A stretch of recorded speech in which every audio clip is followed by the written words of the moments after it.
Assalamualaikum warahmatullahi wabarakatuh. Pada kali ini saya akan menyelesaikan EUAS Praktikum Teknik Tenaga Listrik Lanjut. Oke, sebelumnya saya akan memperkenalkan diri saya terlebih dahulu. Perkenalkan, nama saya Husein Hidayat, NIM D400-1813, kelas A. Oke, materi yang akan kita bahas adalah motor sinkron dan asinkron. Lanjut ke motor sinkron. Motor sinkron sendiri mempunyai pengertian. Motor sinkron adalah motor arus bolak-balik AC di mana pada keadaan tunak, rotasi poros disinkronkan dengan frekuensi arus suplai. Atau bisa disebut motor AC dengan kecepatan sinkron tanpa slip. Untuk konstruksi motor sinkron bisa kita lihat di sini ada stator dan rotor, di mana stator dan rotornya tidak ada celah. Lalu ada drive shaft, ada stator windings, ada terminal box, ada cooling fan, dan tentunya ada rotor dan stator. Oke, kita lanjut ke prinsip kerja. Pada motor sinkron, suplai listrik AC membangkitkan fluksi medan putar stator dan suplai listrik DC membangkitkan medan rotor. Rotor berputar karena terjadi interaksi tarik-menarik antara medan putar stator dan medan rotor.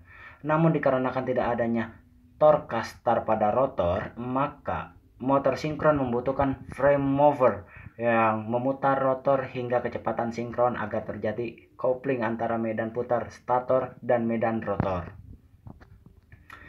Oke, untuk rumus persamaan motor sinkron sendiri adalah NS sama dengan 120 dikali F per P. Keterangannya, NS adalah kecepatan serempak, sedangkan F adalah frekuensi, dan F adalah jumlah kutub perlilitan fase. Kita lanjut ke motor sinkron. Motor sinkron atau motor induksi merupakan motor listrik arus bolak-balik AC yang paling luas digunakan. Nah, penamaannya sendiri berasal dari kenyataan bahwa motor ini bekerja berdasarkan induksi medan magnet stator ke statornya, di mana arus rotor motor ini bukan diperoleh dari sumber tertentu, tetapi merupakan arus yang terinduksi sebagai akibat adanya perbedaan relatif antara putaran rotor dengan medan putar, atau rotating magnetic field yang dihasilkan oleh arus stator.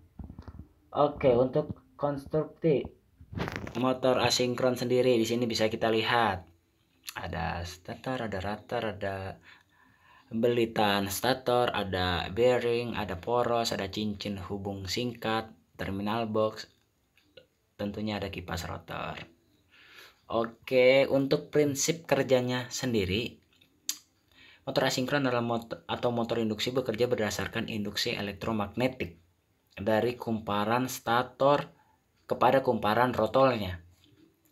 Bila kumparan stator motor induksi 3 fasa yang dihubungkan dengan suatu sumber tegangan 3 fasa, maka kumparan stator akan menghasilkan medan magnet yang berputar.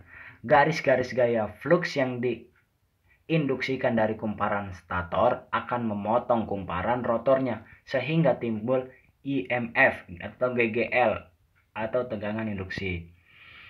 Karena penghantaran kumparan rotor merupakan rangkaian yang tertutup, maka akan mengalir arus pada kumparan rotor. Penghantar kumparan rotor yang dialiri arus ini berada di dalam garis gaya flux yang berasal dari kumparan stator, sehingga kumparan rotor akan mengalami gaya Lorentz yang menimbulkan torsi yang cenderung menggerakkan rotor sesuai dengan arah pergerakan medan induksi stator.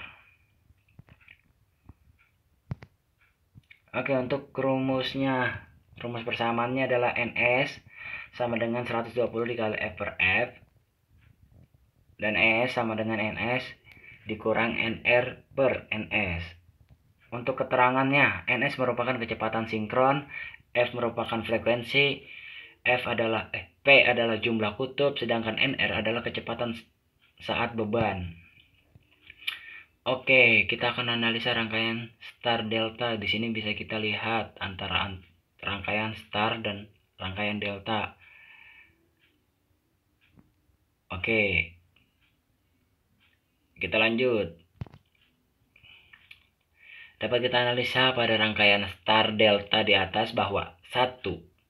Pada hubung star nilai arus sama dengan pada line 3 fase. Kedua, pada hubung delta nilai arus akar 3 pada setiap fase. Nah, untuk pengaplikasian motor sinkron. Yang pertama, untuk kompresor udara. Yang kedua, untuk servo motor. Lalu yang ketiga, akuator robot. Analisa penggunaan motor sinkron pada motor ini memerlukan arus DC untuk pembangkitan daya dan memiliki torsi awal yang rendah. Oleh karena itu, motor sinkron cocok untuk penggunaan awal untuk beban rendah. Motor sinkron digunakan untuk aplikasi di mana kecepatan yang tepat dan konstan.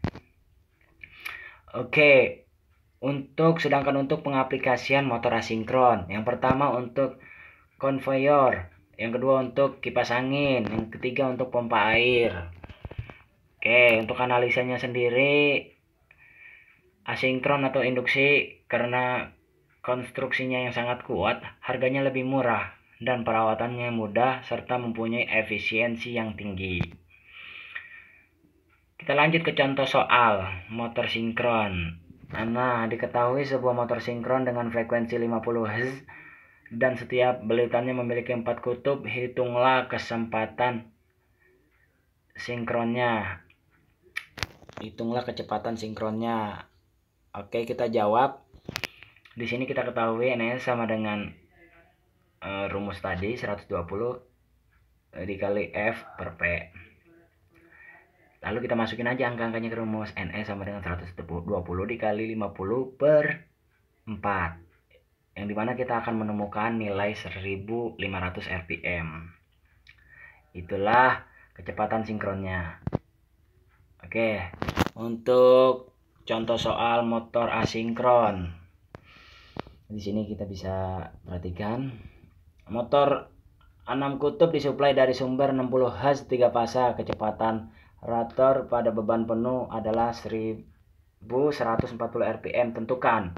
Yang pertama kecepatan sinkron dari medan magnet, yang kedua slip per unit, yang ketiga kecepatan rotor untuk sebuah hasil beban yang dikurangi slip S sama dengan 0,02. Oke, kita jawab.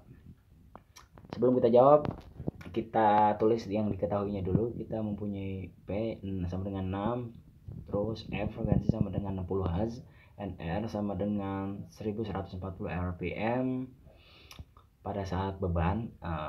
Lalu di sini kita jawab yang pertama dulu, yaitu kecepatan sinkron, yang dimana kita mempunyai rumus NS sama dengan 120 dikali F per P.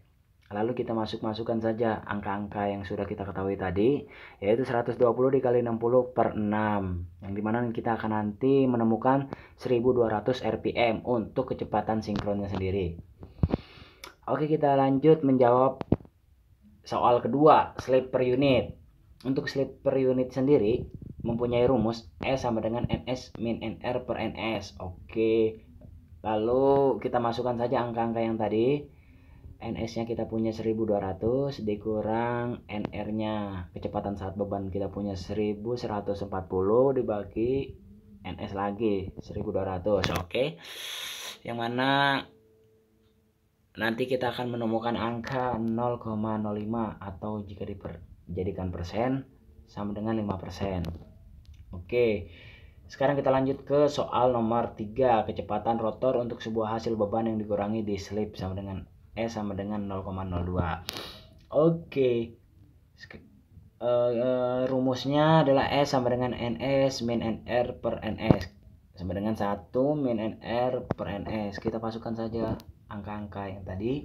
0,02 sama dengan 1 min NR per 1200.